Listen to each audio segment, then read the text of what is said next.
সকাল সকাল ঘুম থেকে উঠে যদি এরকম ফুল দেখতে পাওয়া যায় তো কীরকম লাগে তোমরাই বলো। কত বড় বড় গাঁদা, তোমরা আন্দাজ করতে পারছো? আমার হাতটার মধ্যে দেখো, পুরো হাতটা কিন্তু কভার হয়ে গেছে। ভিডিওতে কিন্তু বড় ফুল ঠিকঠাক বোঝানো সম্ভব নয়, কারণ সব ফুলকেই মনে হয় কি একই রকম। কিন্তু দেখো পুরো বাগানটা কিন্তু গ্যাদায় ভর্তি। আর কত গাছ দেখো এরকম ভেঙে ভেঙে পড়ে গেছে, কি খারাপ লাগছে। দেখো কত গাছ ওরকম যে মাঝখানে ভেঙে ভেঙে পড়ে রয়েছে, তোমরা আন্দাজও করতে পারবে না। দেখো গাদার পুরো বাগান, দাদু এই গাদা বাগানটাকে সুন্দর করে তৈরি করেছে। আর আমার তো এখানে থাকা হয় না এখন, তো কাল রাতে মামা বাড়ি এসেছি।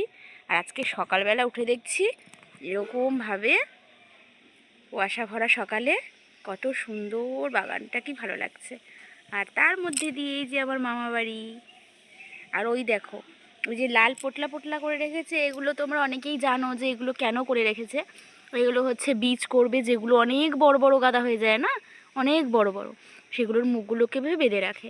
এগুলো বীজ করে তারপরে কিন্তু আবার সামনের বছর এভাবে বাগান করবে। তো চলো, টাটা।